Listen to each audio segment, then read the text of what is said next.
대구 한우 맛집 경성한우가 10월 한 달간 점심 특선 언양불고기 이벤트를 진행합니다.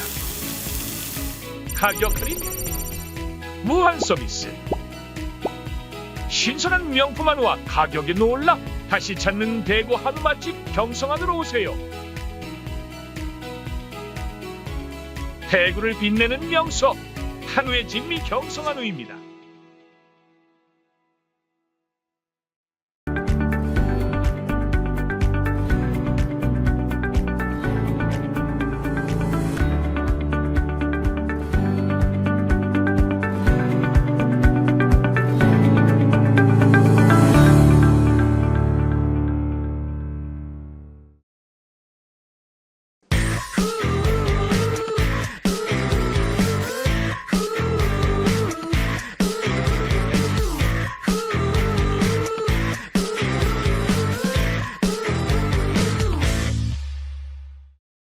네, 매주 월요일 밤 9시 50분 시청자들의 정신건강을 걱정하는 미디어 팩트체크 오늘도 시작합니다.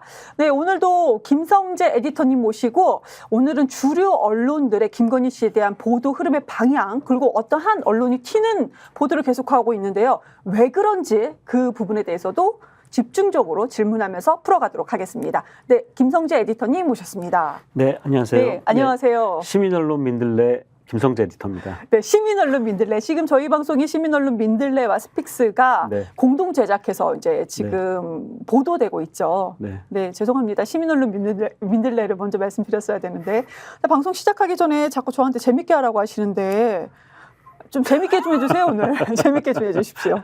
네.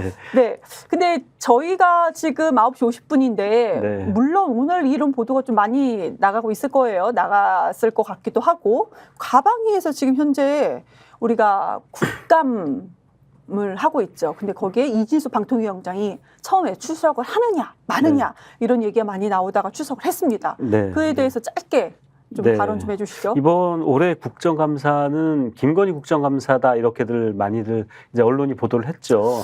그럴 수밖에 없죠. 그러니까요. 김건희 씨 이슈가 워낙 이제 막 좀 이따가 이제 말씀드릴 모 매체에서 뚝이 무너졌다라는 표현을 모 매체. 예, 뭐 보수 매체에서 이렇게 썼는데 네네. 그래서 이제 김건희 국감이다 이런 이야기를 이제 많이들 하고 있는데요. 김건희 국감이면서 저희가 이제 주로 과방위 네. 하고 문체위에 전 이제 관심이 좀 많거든요. 왜냐하면 언론과 관련된 이야기들 많이 하니까. 네네. 우리가 미디어 백테클이니까. 그렇죠. 우리가 미디어 네. 백테클이기 때문에 그 중에서 이제 과방위 오늘 오늘 이제 월요일인데 첫 시작을 했어요. 네네. 시작을 했는데 보신 분들은 아시겠지만 이진숙 방통위원장 출석 여부를 두고 이진숙 방통위원장과 몇 분들 출석 할 것이냐 말 것이냐를 두고 오전 내내 이제 또 이제 저 야당하고 여당이 이제 막 그 얘기를 논의를 하다가 논쟁을 벌이다가 결국 출석을 하는 걸로 이제 국힘당에서는 이제 반대를 극렬히 했는데 네. 아니다. 이제 해서 출석을 했더라고요. 네. 오후에 한 2시쯤에 네, 출석을 해서 이제 뭐 이런저런 뭐 여러 가지 얘기를 나눴는데 우선 출석하자마자 이제 그게 문제가 됐었죠. 논란이 됐었죠. 이진숙 위원장이 지금 탄핵 소추를 받아서 직무 정지 상태인데 그렇죠. 왜 불출석 사유서를 과방위가 아니라 방통위 직원을 시켜서 냈느냐.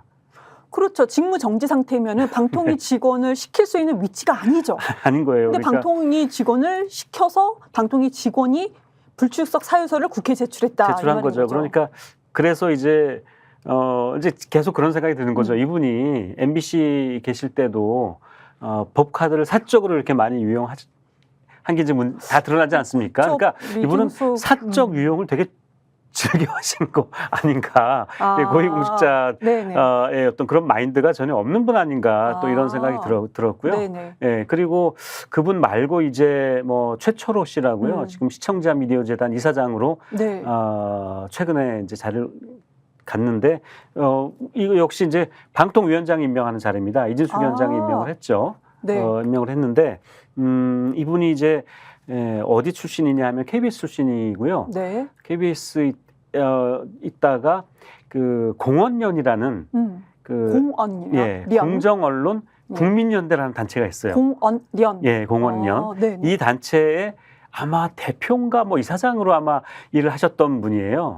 공언련 하면 약간 친일 뭐 이쪽으로 연결되는 쪽 아닌가요? 친일은 아니고 윤석열 정권 들어설 때 즈음에 그 직전인가 직후인가 제가 약간 헷갈리는데 시기상으로 그 윤석열 정권을 창출해낸 그리고 만들어지자마자 윤석열 정부의 지금 언론 장악, 언론 탄압, 우리 그 잘 아는 민원 사주 같은 이런 것들을 통해서 고발 사주 이런 걸 통해서 이 정부의 윤석열 정권의 언론 장악, 언론 탄압 시나리오를 그림을 그리고 뒤에서 밀고 했던 그런 단체예요. 그런 단체에 있다가 이제 방통위원장 이진숙 씨가 임명을 해서 시청자 미디어 재단에 왔는데 이분이 이제 잘 알려진 바로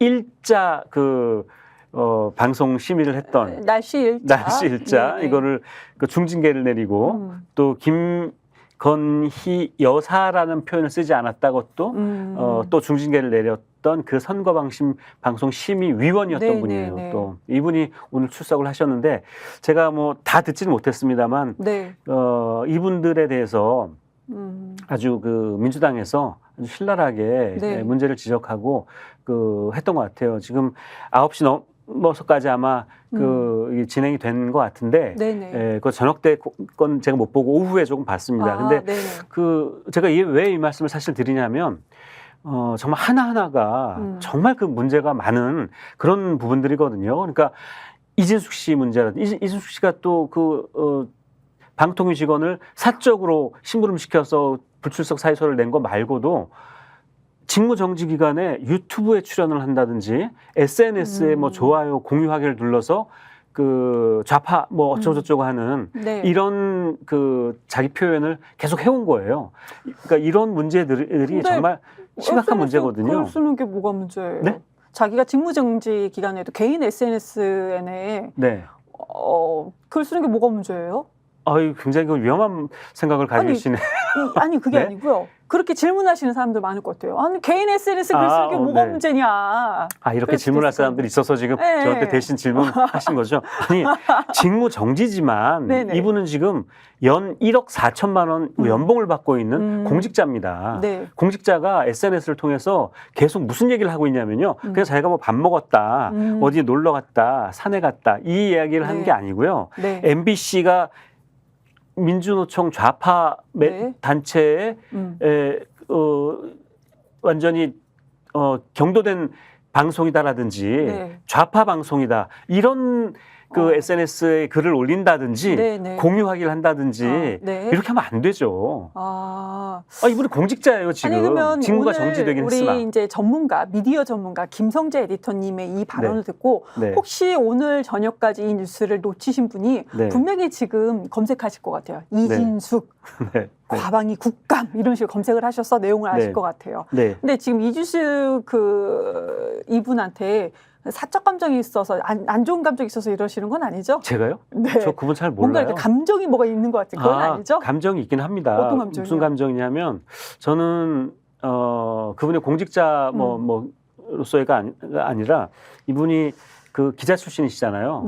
저도 기자를 MBC 기자 했고요. 출신이시죠. 또 이경님도 기자를 하셨고 전 기자로서 굉장히 그 기자의 어떤 그 망신을 시켰다. 저는 그렇게 생각해서 그런 개인적인 감정은 좀 있습니다. 그러면은 그 이진숙 국감은 많은 분들이 지금 혹시 놓치셨다면은 검색해서 보실 것 같고 오늘 우리는 김건희 씨, 저 씨라고 했네. 여사라고 해야지.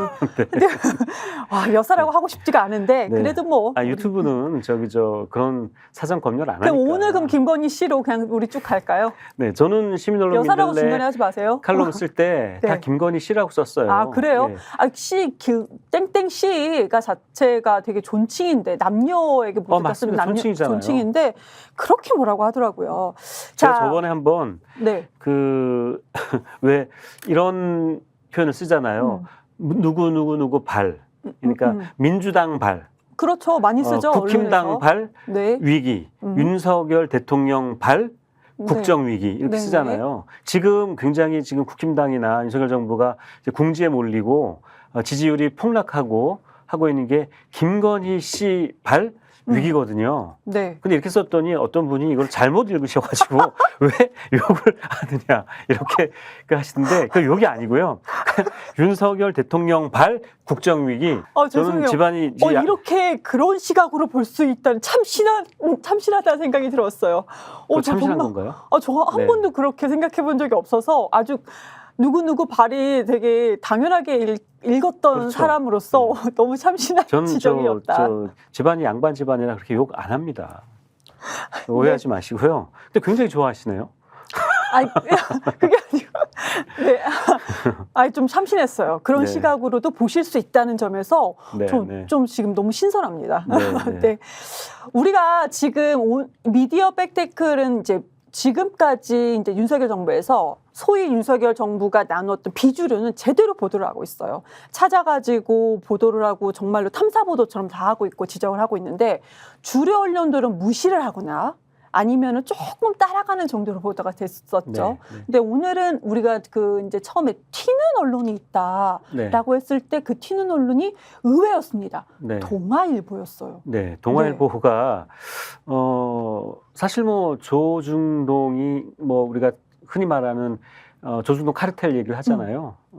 조폭 언론이다, 부자 언론이다. 맨날 조중동 폐간해야 된다. 이렇게 묶어서 우리가 다 얘기를 하잖아요. 그렇죠. 조중동. 근데 윤석열 정부 들어서 점점 시간이 지나면서 제가 동아일보를 쭉 보면서 동아일보가 좀 조선이나 중앙하고 좀 논조가 다르구나 이런 느낌을 종종 받았거든요. 그러더니 그냥 다른 거 말고 김건희 씨에 대한 보도에 한해서죠. 아닙니다. 윤석열 대통령에 대해서 윤석열 정권 2년 동안 정권에 대해서 이 정권에 대해서 전반적으로 비판적인 관점을 굉장히 유지를 하더라고요. 동아일보가. 그래서 그렇게 생각했죠. 일시적으로 그럴 수 있다. 동아일보가 그럴 수 있다 했는데 이번에 특히 김건희 씨로 인해서 생긴 이 김건희 씨로 인해서 이게 발생이 된, 또 욕하는 것처럼 들릴까봐, 김건희 씨로 발생된 이 정권의 위기에 대해서 동아일보가 심지어 경향이나 한겨레보다 훨씬 단호한 어떤 그런 입장을 보이더라고요. 그러니까 그동안에 김건희 시대에 대한 그 주류 언론중들이 대부분이 사과해라. 아니면 최근에 나오는 거 윤석열 김건희 씨와 거리를 둬야 된다. 이 정도 선이었는데 이기용 칼럼이었어요. 지금 사법심판대에 서는 것이 유일한 탈출구다라는 제목이 10월 3일 날 보도가 됐습니다. 이것도 많이 신선했죠. 네. 이 칼럼을 보면은 이거 리드가요. 맞아요. 칼럼 보시면 리드가 여러 가지가 있지만 김건희 여사의 사과를 놓고 여권 내에서 왈가왈부하는데 다 부질없다 이렇게 시작을 합니다. 사과 아니다. 부질없다. 그리고 결론은 사법심판대에 서야 된다라는 내용을 아주 요약해서 제가 말씀드립니다.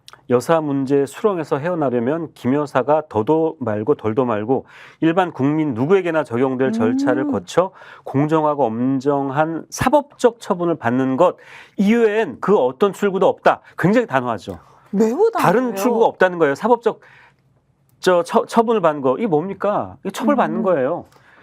기소되고, 수사받고, 기소되고, 재판받고, 그래서 사법적인 처벌을 받는 거 말고는 어떤 출구도 없다라고 지금 단호하게 얘기하고 놀랍지 않아요?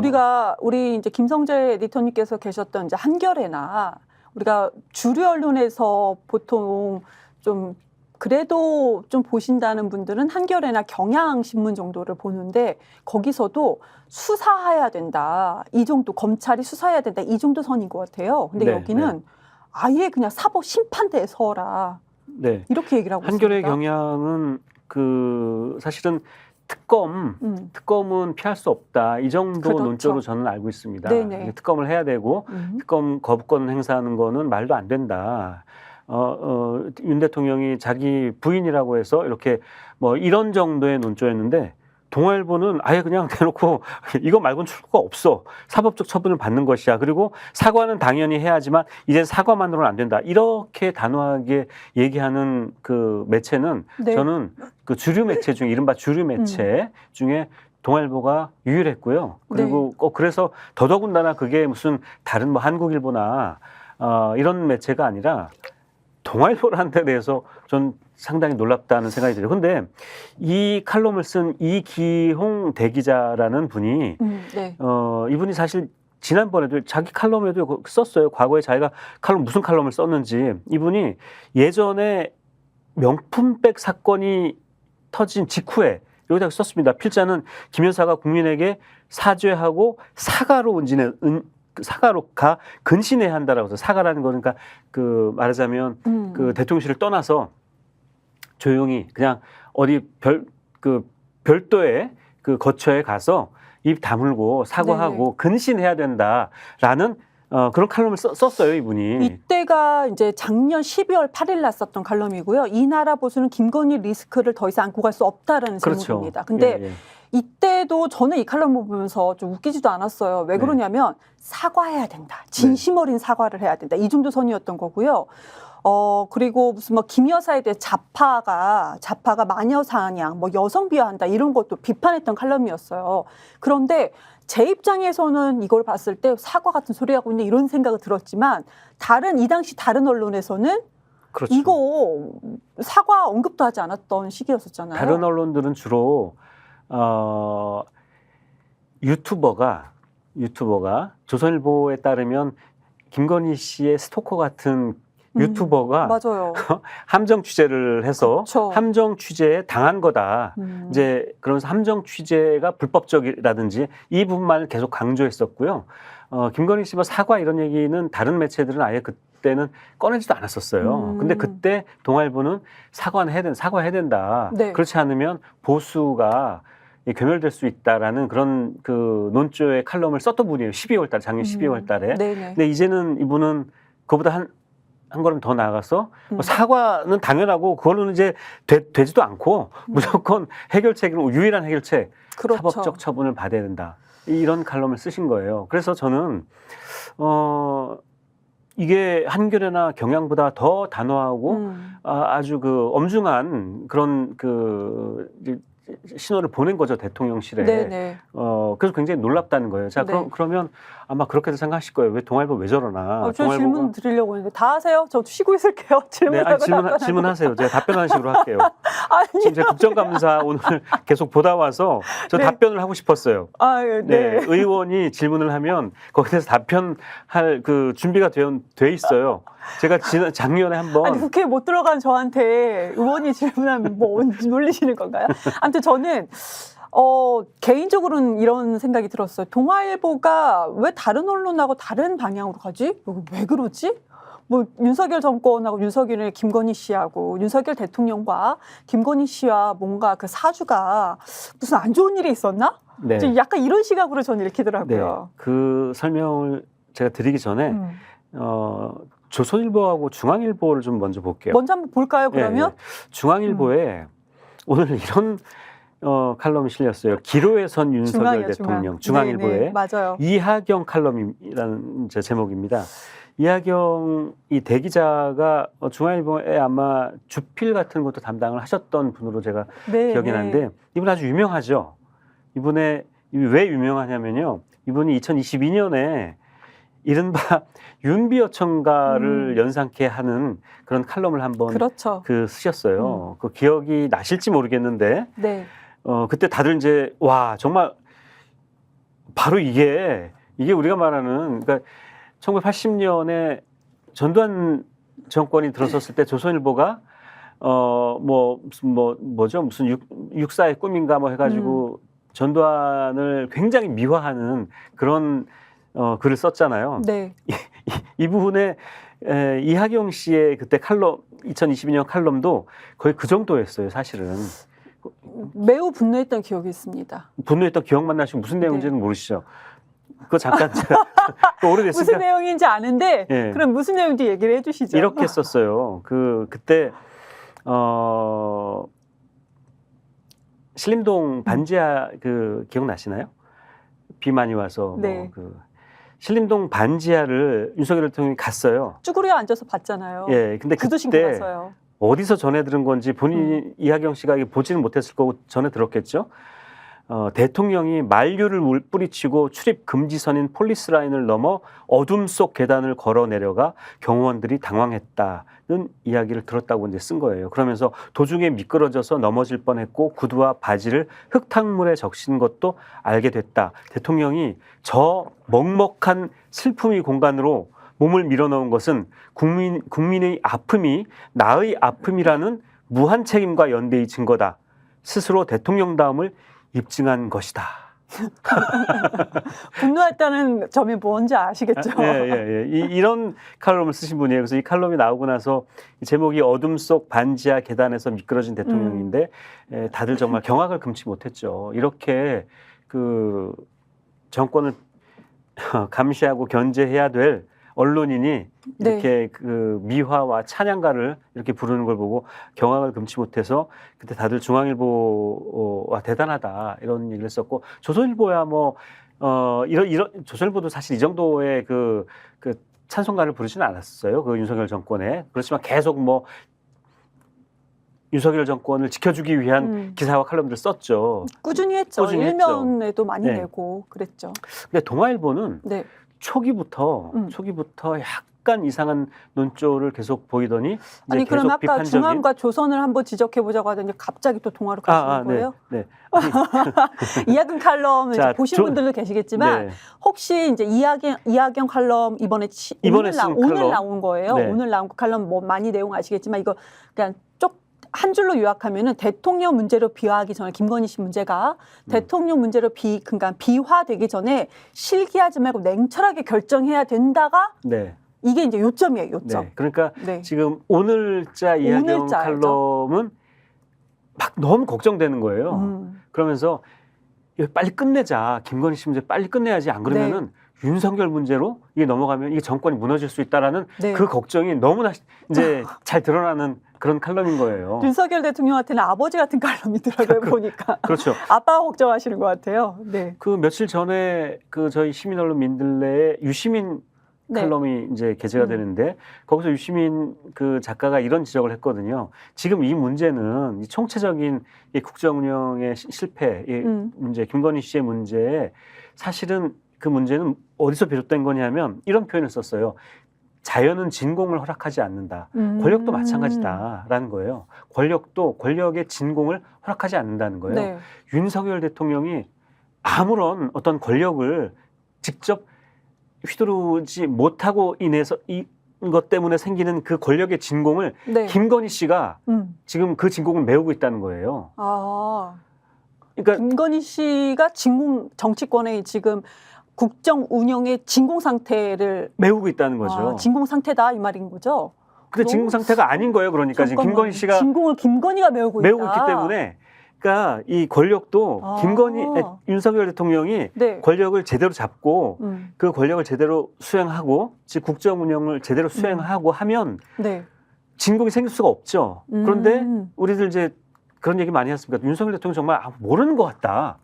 도대체 이 국방에 대해서도 모르는 것 같고 외교에 대해서도 모르는 것 같고 경제에 대해서도 모르는, 그러니까 지금 경제가 지금 살아나고 있다는 그런 헛소리를 하고 있고 물가가 잡히고 있다는 헛소리를 하고 있고 이러고 있는 거라고 우리는 윤석열 대통령 잘 아는 거 있잖아요. 식사, 점심, 저녁, 술자리 이렇게 되니까 권력이 지금 진공에 빠진 거. 대통령이 그걸 다 해야 되는 일들인데 안 하고 있으니까 근데 그 자리를 지금 김건희 씨가 그 자리를 차지하고 있다는 거예요. 그 권력의 진공을.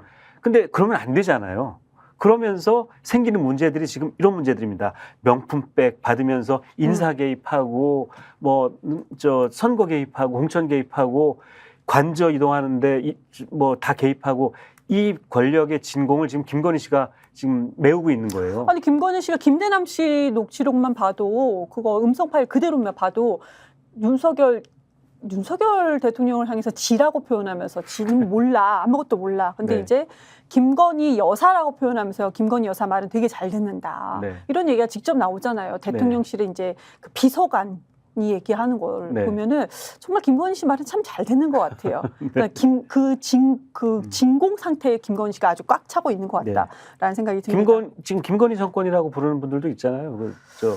뭐 그렇죠. 농담은 아닌 소리인데 아무튼 우리가 지금 중앙일보 칼럼을 좀 한번 네. 지적을 하고 있고요. 네, 중앙일보는 이제 실기하지 말고 빨리 윤석열 대통령으로까지 불이 옮겨붙지 않게 네. 냉철하게 선제적으로 대응하라라고 주문을 하고 있었고요. 중앙일보는 김건희 씨는 그냥 손절각이라는 생각은 조금 들었나 봐요. 그래도 윤석열만 네. 좀 보호하면 된다. 네. 며칠 전이죠. 10월 3일 날 사설에서는 공직자 배우자, 그러니까 명품백 수수관에 관련돼서도 공직자 배우자 처벌 규정이 없다. 뭐 네, 이런 식으로 네. 얘기가 나왔었죠. 네. 그냥 그 정도. 네. 처벌은 해야 되니까 도덕적으로는 처벌을 할 수 있으나 실질적으로 법적인 처벌 규정이 없다. 이렇게 하다가 오늘 칼럼에서는 좀 김건희 실기하지 말고 냉철하게 결정해야 된다. 이 정도로 좀 갈무리를 네. 한 것 같습니다. 자, 그다음에 조선일보를 보면요. 조선일보는 지난주부터 계속 네. 그 전에 이제 물론 그 김건희 씨 문제에 대해서 굉장한 걱정과 근심을 나타내는 네. 그런 기사나 칼럼들을 썼어요. 김건희 씨. 근데 그러면서도 그러니까 예를 들어서 이런 칼럼이 나왔지 않습니까? 윤 대통령은 보수가 맞나? 보수 정권인가? 윤석열 정권은 보수 정권인가라든지 또는 뭐 신문은 정권을 지지하지 않는다. 이렇게 이제 발을 빼려고 한 듯한 그런 이제 논조를 한편으로 보이면서도 그래도 여전히 뭐냐 하면 김건희 씨가 빨리 사과하고 이 사태를 끝냈으면 좋겠다. 그리고 또 하나는 김건희 씨를 비판하는 김건희 씨의 의혹을 제기하는 그거는 다 좌파. 맞아요. 좌파몰이를 하고 있는 것이다. 그래서 우파가 빨리 결집해서 좌파가 이런 얘기를 하지 못하게 해야 된다라는 거하고 이것도 야당이 이걸 집중적으로 의혹을 제기하고 있는 거라서 이거는 정쟁일 뿐이다. 이렇게 그렇죠. 김건희 씨 의혹을 자꾸 축소하고 은폐하고 하려고 있는 거죠. 그러니까요. 지금 우리가 그 지난주에 나왔던 칼럼이었어요. 이거 뭐 최재욱 정치부장이 칼럼을 냈는데 뭐 광화문 뷰라는 거죠. 모두가 알고 모두가 눈 감는 기념사 문제라는 제목이에요. 이거 보면 되게 웃겼어요. 도이치모터스 주가 조작을 언급을 하면서 문재인 정부 검찰이 이거를 공범으로 기소하지 못한 것은 정말 정황이었기 때문이다. 네. 정황이래요. 이렇게 얘기를 하면서 제2부속실 설치가 늦어져서 비판이 되니까 대통령실 위기가 현실이다. 아니 지금 이게 지난주 칼럼이거든요. 지금 이게 정황입니까? 팩트가 다 나왔는데 마치 이 칼럼을 보신 분은 도이치모터스? 야, 정황이구나. 아직도 그게 네. 정황일 뿐이지 그리고 증거가 나온 게 아니구나라고 생각하시겠죠. 제2부속실 설치하면 뭔가 되겠구나. 이런 식으로 또 결론을 냈더라고요. 그런데 오늘 칼럼 또 올려주셨죠. 조선일보 네. 오늘 칼럼. 조선일보 오늘 칼럼이 네, 저는 진짜 이거 그거 있잖아요. 정상인 서울대 명예교수 칼럼 있었죠. 네. 오늘자예요. 오늘자 칼럼. 네, 이게 점점 이제 그럼 아까 동아일보에 나왔던 뚝이 무너지고 있다. 이런 상황을 이제 서서히 이제 인식을 하고 있는 거죠. 이분들도 이제 바보는 아니라서 워낙 확실한 증거들이 막 쏟아져 나오고 있으니까 어제 그 스픽스에서 강혜정 씨인가요? 네, 강혜정 네. 그 씨. 또 이제 증언이 막 나왔고 그러면서 김건희 씨와 명태균 씨 여론조사 회사에서 직원으로 혼자 있었던 거라고 이제 어디 얘기를 했었죠. 이를 저녁에 이 보도를 했었죠. 이런 증언들이 이제 계속 나오고 있고 지금 나온 거 말고도 지금 언론사들이 뭘 하나씩 다 들고 있다라는 이야기도 나오고 있고 JTBC 같은 경우는 도대체 이 방대한 자료를 누가 줬냐. 이건 1인 개인이 아닐 것이다. 이런 얘기할 정도로 방대한 자료를 가지고 검찰 자료로 예측이 되는 방대한 자료를 가지고 있죠. 야당도 민주당도 상당한 그 증거들을 지금 가지고 있다라는 이야기가 나오고 있습니다. 자, 이 정도 되니까 조선일보에서 이제 이런 칼럼을 쓸 수밖에 없는 거예요. 제목이 정치를 끊는 사람들입니다. 무슨 얘기냐면요. 이게 오피니언 1단이면은 가장 상단에 이게 메인 칼럼으로 나온 거예요. 아, 그래요? 네, 1단이에요, 1단.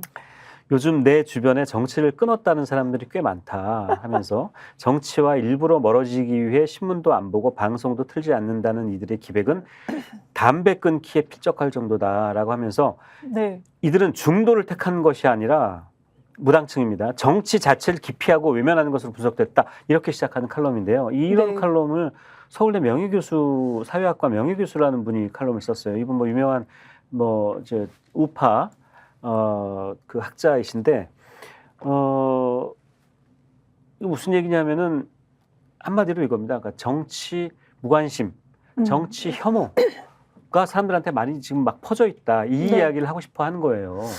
그렇게 저는 이걸 보면서 여기가 제가 정말 읽으면서 분노했던 게 무관심 회초리가 약이 될 수도 있다라는 식으로 썼어요. 무관심 회초리가 약이 될 수 있다. 지금 이 상황을 보호하고 약간 비판도 하고 별의별 짓을 다 해봤어요, 조선일보가. 근데 이제는 안 되는 거야. 그러니까 이 신문을 보는 사람들, 이 조선일보를 보는 분들한테는 무관심의 회초리다. 무관심이라는 회초리가 약이 되니 잠깐 언론 보도를 끊어봐라. 약간 그렇게 지령을 내리는 듯한 무관심이란 말이요. 몇 번이나 나온지 제가 봤거든요. 7번이나 나와요. 아, 세 보셨어요? 네. 무관심이 7번이나 나와요, 칼럼에. 얼마나 네. 절박합니까? 네. 그러니까 관심 끊어라는 거죠. 네. 그러니까 조선일보가 정치 무관심해라. 네. 이 칼럼을 쓰는 거죠. 네. 이제 갈 때까지 간 것 같아요, 조선일보도. 그러니까요. 예. 정치 무관심, 정치 혐오를 자극하는 언론이 제가 보기엔 제일 나쁜 언론이에요. 제일 나빠요. 제일 나쁘고 오늘 조선일보 칼럼 보면 저는 참 바보 같다 야 이런 생각이 들었어요. 저는 예를 들어서요. 양비론이라는 게 있지 않습니까? 네네. 오늘 그 조선일보 말고 조선일보도 이제 그런 사설을 썼고 뭐 한국일보 얘기하실 거죠? 서울신문도 그렇고 한국일보가 또 이런 사설을 썼는데 또다시 김건희 대 이재명 국감 3년 전으로 퇴행한 국회 오늘자죠. 오늘자입니다. 이런 사설을 썼는데 이 제목 그대로 이번 국감이 김건희 국감이라고 뭐 여러 이제 사람들이 얘기를 하는데 김건희 국감 아니고 김건희 대 이재명 국감이다. 이렇게 얘기한 건 뭐냐면 결국 이 국감이 정쟁 국감이다. 이런 얘기예요. 그러니까 여기 그렇게 써 있어요. 민생은 덮어놓고 지금 현 정권 대 전 정권 구도라든지 이런 식의 예전에 그 3년 전에 했던 이런 구도로 지금 싸우고 있다. 이거 정쟁이다. 좀 지긋지긋하다. 이렇게 지금 한국일보가 사설을 썼어요. 제가 예전에요. 이제 언론인이 되기 위해서 준비했던 시절에 뭐 한국일보에 제가 지원한 적은 없어요. 그때 시기가 안 맞아서. 그런데 이제 한국일보에 들어가고 싶다라는 생각을 한 적이 있었어요. 왜냐하면 한국일보가 저희가 그때 준비했을 당시 벌써 오래전 일이죠. 준비했었을 당시 한국일보가 정치면도 좀 괜찮았었고 특히 이제 사회면을 너무나도 잘했구나라는 생각이 저는 이렇게 저한테 누적 데이터가 있었던 거예요. 근데 오늘 요즘에 윤석열 정권 들어섰을 때 한국일보의 보도 참 비겁하고 정말 조선일보보다 못한 언론인가? 라는 저는 그런 생각이 들었고 지금 말씀해 주셨던 그 양비론 사설을 보면은 각 진영과 대결의 장이 전망된다. 이번 국감이. 이런 식으로 얘기를 하면서요. 국감 무용론을 지적을 합니다. 그러네요. 네, 마지막에 국감 무용론에 정치권이 할 말이 없을 지경에 이르렀다. 네. 지금 뭡니까? 네. 김건희 씨에 대한 보도가 이렇게 상세하게 보도되고 있는데 국감 무용론이래요. 차 한국일보는 비겁하고 조선일보보다 못한 사설을 오늘 썼구나. 네. 그래서 여러분들 조중동만 보지 말라고 제가 계속 말씀드렸는데 아니 한국일보 보지 마세요. 이런 말씀을 정말 드립니다. 그 무책임하고 그런 그 주장이라고 전 생각해요. 이런 식으로 양비론 제기하고 이건 정쟁이다. 그리고 뭐 정치를 끊어야 된다는 이게 정말 무책임한 나쁜 겁니다. 아니 언론이요 어떤 것이 옳고 어떤 것이 그른지를 가려내 줘야죠. 저는 차라리 조선일보는 일관되잖아요. 일관되게 잘못된 거를 잘했다라고 하고 윤석열 정권이 국정 운영을 이렇게 다 아주 좀 제가 양반이라 또 욕은 못하겠지만 개판 5분 전으로 김건희 씨 발 어쩌고 좀 쓰셨잖아요. 네, 뭐 이런 문제를 다 지금 조선일보는 덮고 있지 않습니까? 왜냐하면은 그것이 자기네들이 옳다라고 보는 거예요. 윤석열 정권이 아무리 친일 행각을 보여도 또 경제를 망쳐놔도 그래도 옳다라고 보는 거예요, 조선일보는. 그래서 계속 그 지지하는 글을 쓰고 칼럼을 쓰는 거예요. 네네. 그런 일관성이 있어요. 편향된 겁니다, 그러니까. 왜냐하면 조선일보는 자기네들의 이익이 부합하기 때문에 하는 거예요. 그런데 한국일보는 보세요. 이것도 나쁘고 저것도 나빠. 국가무용론, 정치 그 무용론 이거는 아예 정치 자체를 망쳐놓는 거예요. 그래서 조선일보에 대해서는 야 그거 아니야. 니네 아무리 수구 기득권 언론들이 조중동 언론들이 당신네들의 이익을 위해서 그렇게 기사를 쓰고 칼럼을 쓰고 우리를 속이고 있지? 네. 그거 아니야. 틀렸어. 라고 얘기할 수 있죠. 근데 한국일보나 이런 식으로 양비론을 제기하면요. 이 사람들이 그냥 여기 따라가는 거야. 다 싫어. 나도 싫어. 귀찮아. 아, 지긋지긋해. 맨날 싸우고 있어. 이제 그만해. 그러니까 조선일보는 정치를 좀 끊어라. 보도 좀 하지 마라. 무관심해라라고 하고 한국일보는 옆에서 아, 지금 국감 야, 그 보지 마. 네네. 시끄러워. 둘이 싸워. 이 얘기잖아요. 그러니까 한국일보는 이것이 한국일보에 무슨 이득이 되길래 이렇게 국감 무용론 같은 주장을 하는지 저는 모르겠어요. 그러니까 조선일보는 원래 나쁜 언론, 한국일보는 갑자기 갑자기 바보 같은 나빠진 짓이에요, 그러니까. 바보 언론, 갑자기 바보 네. 언론, 아니, 바보 같은 갑자기 짓이잖아요. 비겁한 언론, 네, 이런 아주 건가요? 비겁하고 바보 같은 짓을 하고 있는 거예요. 얼마 전에 한 2주 전인가요? 뉴욕타임스에 무슨 기사가 났냐면요. 뉴욕타임스가 해리스를 지지하기로 결정했다, 선언했다라는 기사가 몇몇 언론에 나왔어요. 네. 물론 이제 조선일보 같은 언론은 그런 거 안 쓰죠. 안 쓰는데 그 네. 언론이 보도가 됐어요. 검색해 보시면 나옵니다. 네. 뉴욕타임스 해리스 지지 선언. 자, 뉴욕타임스는 아시잖아요. 미국 대선이 있을 때마다 오래됐습니다. 네. 거의 매번 민주당 후보를 지지한다. 오바마 출마했을 때는 오바마를 지지한다라고 사설을 썼어요. 네. 자, 이게 어떤 분이 보면 어떻게 언론이 그렇게 편향될 수 있냐 이렇게 얘기하실 수도 있죠. 근데 미국 언론은 대부분 다 그랬잖아요. 폭스는 네. 공화당 후보를 네네. 지지하고 자 그게 정치 편향이라서 문제가 된다. 어떻게 그렇게 언론이 중립과 객관을 지켜야 되지 어떻게 그럴 수 있냐. 우리나라 언론은 라고? 중립적인 척 하면서 편향된 거고. 바로 그 점입니다. 우리 언론들은 너무 비겁한 거죠. 그러니까 네. 마치 중립적인 것처럼 중립을 가장한 객관을 가장한 채로 한쪽을 열렬히 지원을 하지 않습니까? 이거는 국민을 속이는 거예요, 그냥. 우리 언론도 조금 바뀌어야 될 것 같아요. 바뀌어야죠. 그렇죠. 네. 저는 차라리 조선일보가 대선 때 국힘당 후보, 새누리당 후보를 우리는 지지한다. 왜냐하면 이러이러한 그렇죠. 이유 때문에 그랬으면 좋겠어요. 그러면 그렇죠. 사람들이 이 언론은 이런 이유 때문에 이거 지지하는구나. 거기에 동의하면 그러면 조선일보가 지지하는 후보에 표를 주고 그거 아니다라고 판단하면 생각을 바꿀 수 있는데 조선일보는 교묘하게 자신들이 중립적이고 객관적이어서 올바른 저널리즘을 실현하는 것처럼 국민들을 속여서 보도를 하고 있는 거거든요. 대부분 안 속고요. 속이는 네. 안 속나요? 대부분 안 속고요. 조선일보는 대부분 안 속고 네. 속이는 한 30%, 속는 30%만 좀 속는 건 아닌가. 조선일보한테는 제 주변은 속는 분이 한 분도 안 계셨어요. 그런가요? 네. 아니요, 어르신들 많이 속고 그러니까 30%에는 계세요. 대부분 이제 어르신들이 계시는 게 아닌가라는 생각이 들어요. 그래서 이제 그 말씀 드려야겠네요. 조선 왜 동아일보가 지금 저는 지금 한겨레와 경향도 조금 보고 넘어갈까 했는데 그게 아니고 바로 그러면 동아일보가 우리가 조중동 같이 이렇게 비판을 했는데 왜 윤석열 정권에서 동아일보만 약간 튀는 얘기를 하고 김건희 씨에 대해서는 왜 동아만 이렇게 완전히 튀었는가. 한겨레도 이런 식으로 있는데 그 얘기를 지금 하실 생각이신 거죠? 네. 하고 싶을 생각이신 거죠? 네. 근데 이제 너무 이렇게 긴 이야기를 하다가 그 얘기를 하려니까 아니요, 저 메모해놓고 기다리고 있었어요. 그러니까 우리가 다 봤습니다. 지금 한겨레 경향까지 볼까 하다가 아직 잠깐 남겨두고 나머지 언론들의 한국일보까지 다 봤어요. 근데 자 보시면 동아일보가 이런 언론사가 원래는 아니었다.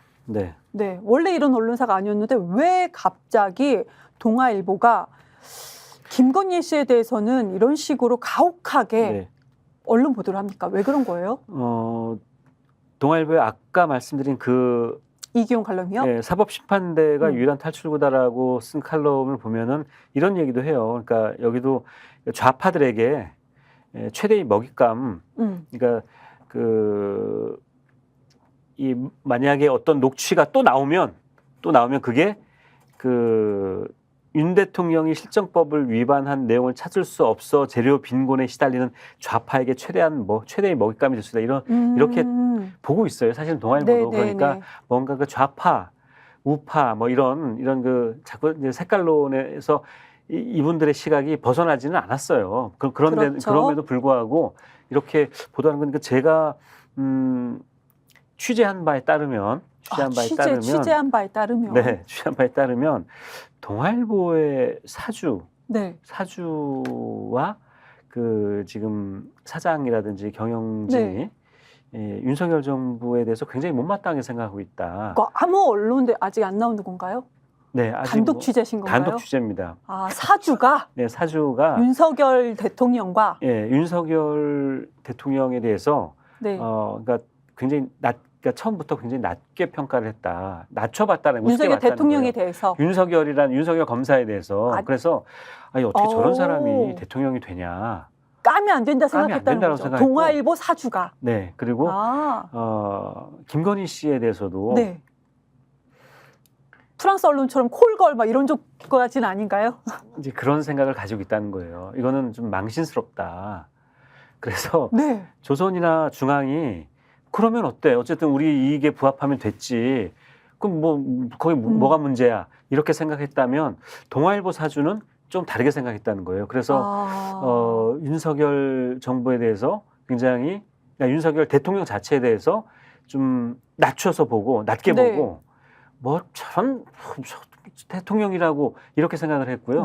더더군다나 그 이번 정부에 이제 고위직에 그러니까 대통령실에 발탁돼서 갔다거나 또는 뭐 장차관이나 그 언론인들이 많이 가죠. 그렇죠. 동아일보 출신이 거의 없어요. 네. 그래서 그렇네요. 아니 이거 단독으로 잠깐만요. 갑자기 눈이 막 휘둥그러지네. 단독으로 시민언론 민들레에서 단독 그렇게 대가로 단독 쓰고 좀 보도를 먼저 하시지. 어떻게 방송에서 먼저 얘기를 하세요? 네. 근데 이건 좀 기사로는 좀 더 다듬어서 제가 말씀을 드리고 싶고요. 이런 지금 그냥 말씀드린 거는 제가 취재한 일부를 지금 그냥 먼저 말씀을 드리는 거고. 윤석열은 동아일보 사주가 윤석열은 얕잡아보고 김건희는 무시하고 그렇죠. 그리고 그 배경에는 동아일보 그 기자들이 윤석열 정부에 들어가지 못했다. 그렇죠. 지금 보면은 지금 대통령실에 그 들어간 실세로 들어간 분들을 보면은 뭐 예전에 SBS 출신이라든지 또 YTN 출신 이런 분들이 김건희 라인으로 해서 쭉 들어간 분들이 꽤 있죠. 그리고 지금 그 언론인들이 갈 수 있는 자리 중에 예를 들어서 이진숙 씨도 방통위원장인데 물론 이동관 씨가 방통위원장을 한 적이 있습니다. 그거는 동아일보여서 간 것이라고 우리는 그 보통 생각하지 않고요. 그분이 이명박 라인이에요? 이명박 라인이기 때문에 간 거예요. 그러니까 이동관 씨 말고는 거의 동아일보 출신들이 없어요. 지금 언론진흥재단 같은 데도 김효진 씨가 조선일보 출신이고요. 없습니다. 그래서 우리 민주당에도 동아일보 출신 근엄하신 분 계시는데 안 가시려나 물어봤네요. 네, 뭐 그런 점도 작용을 했다라는 그런 이야기들이 좀 있어요.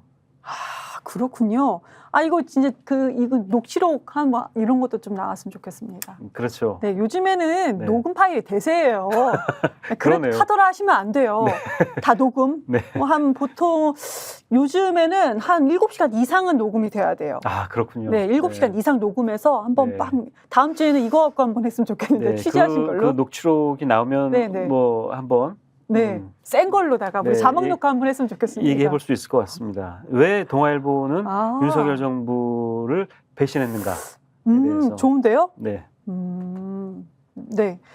우리가 지금 김건희 씨에 대한 보도가 동아일보만 조금 다르고 조중동 중에서 동아만 좀 다르고 한국일보 포함해서 김건희 씨를 보호하고 윤석열 정부 보호하다가 이제 최종적으로는 무시해라 여기까지 왔습니다. 이 얘기는 그럼 다음 주는 어떤 언론 흐름이 있을지 저희가 이 얘기는 다음 주에 하고요.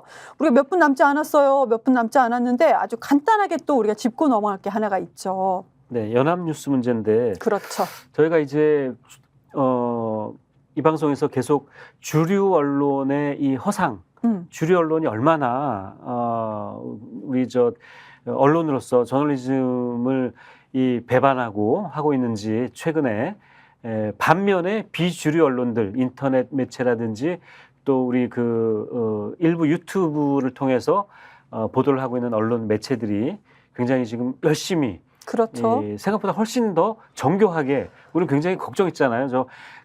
새로 생긴 신생 매체들, 독립 언론들, 유튜브 매체들이 그냥 대충 취재해서 뭐 이렇게 했다가 그게 아니면 어떻게 되나 뭐 이런 걱정을 했는데 굉장히 치밀하게 준비를 해서 보도를 터뜨리고 있고 네네. 주류 언론들은 못 따라가고 있고 이런 상황인 거죠.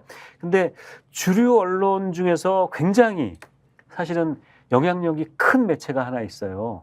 연합뉴스라는 매체가 있죠. 연합뉴스는 정부에서 돈도 받고 그리고 통신사고 많은 언론들이 연합뉴스를 지난번에 제가 우라카이 얘기했다가 약간 일본식 발음이라고 일본 용어라고 해서 혼나기는 했는데 네. 연합뉴스 통신발을 해서 많은 보도를 하고 있죠 지금. 네. 그러니까 중요한 언론사 중에 하나입니다. 연합뉴스는 우리가 흔히 국가기관통신사라고 하고요. 마치 그 방송에 KBS가 있는 것처럼 연합뉴스는 언론의 언론입니다. 언론의 그렇죠. 표준과 네. 뭐 본인들이 그렇게 연합뉴스 홈페이지에 그렇게 써 있어요. 언론의 표준이다.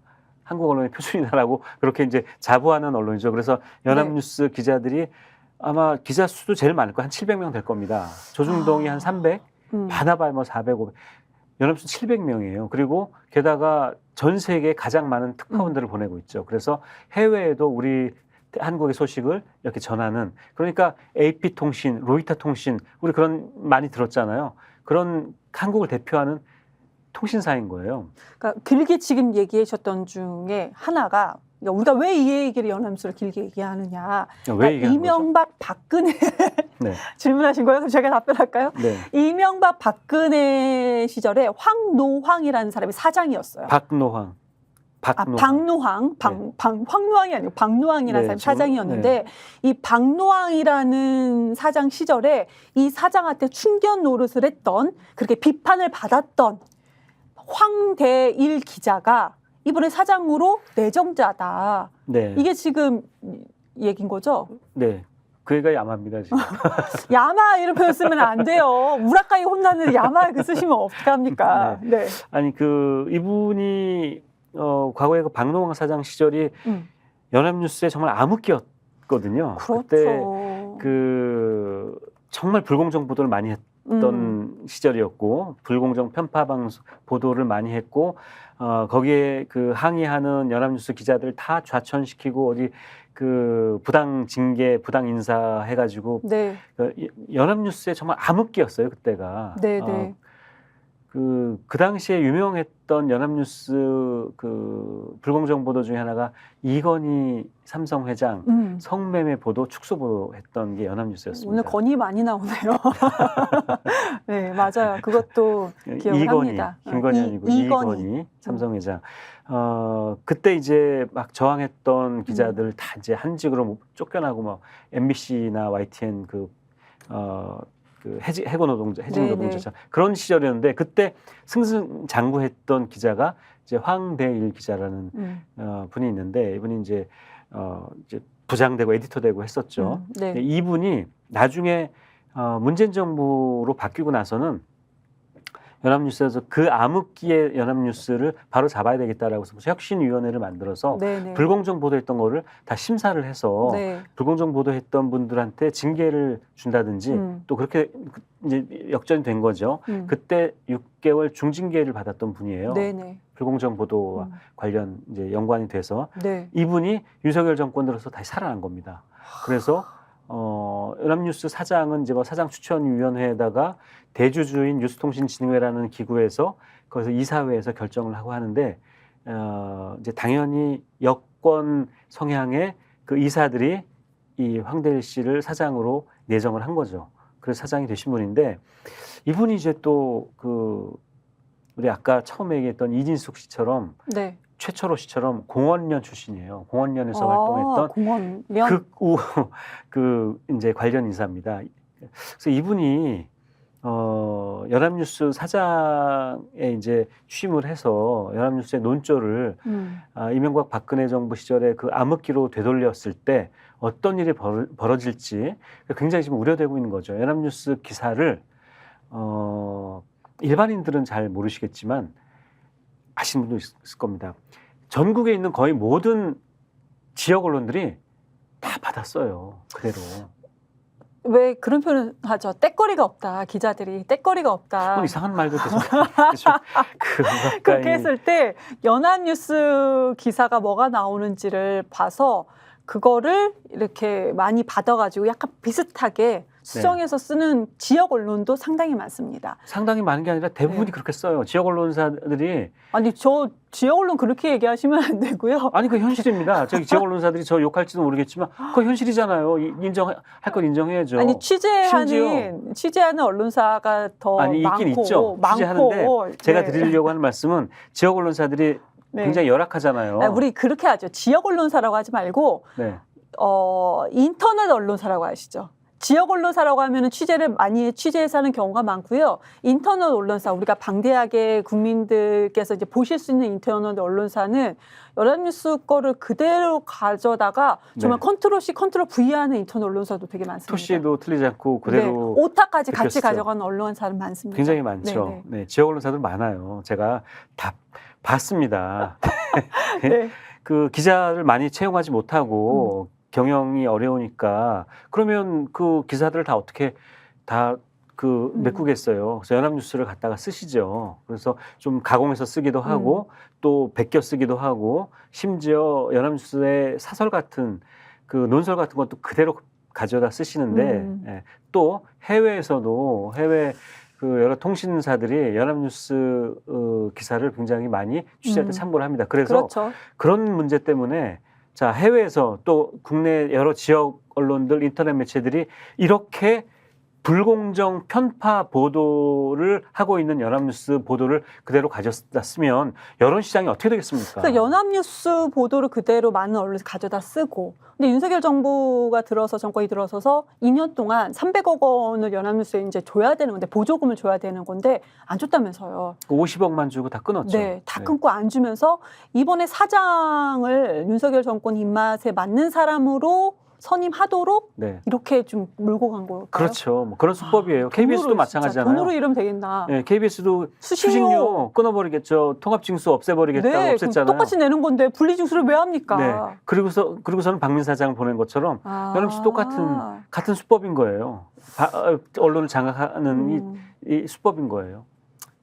윤석열 정권은 뭐 이런다고 해서 아까 이제 저희가 얘기 나눴지만 뭣도 모르는 동아일보 사주가 생각하는 죄가 아니에요. 동아일보 사주가 생각하는 정말 무시를 받는 윤석열 정권이 아무리 이런 식으로 한다 하더라도 대통령 자체가 그렇게 무시를 당하고 있는데 뭐 제대로 하겠습니까? 라는 생각이 듭니다.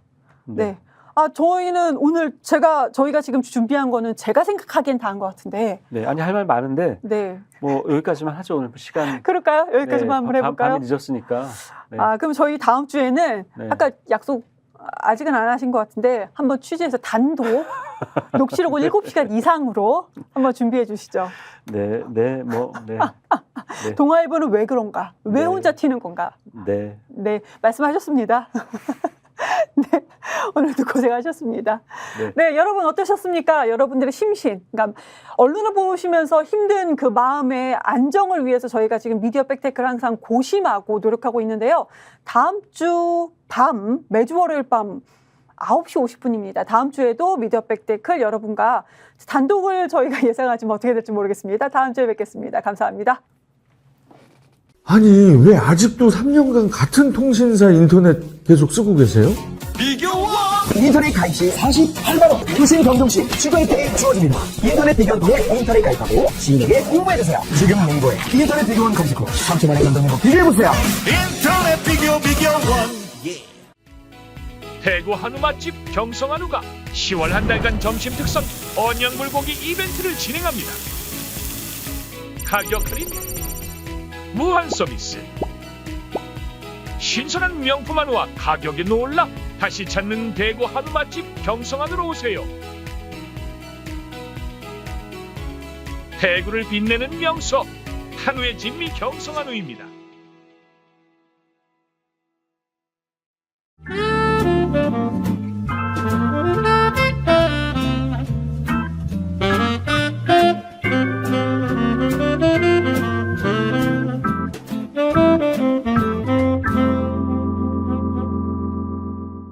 보험에도 점검이 필요합니다. 요즘 경기가 어려워서 보험료 내는 것도 부담스럽죠. 보험료는 줄이고 보장은 넓게. 건강보험도 자동차 보험도 나에게 맞춤 보장. 믿을 수 있는 보험 전문가들.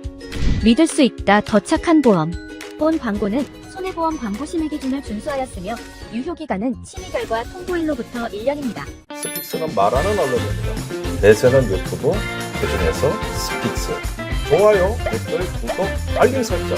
여러분이 저희를 사랑해 주시고 우리가 여러분을 사랑하는 4가지 방법입니다.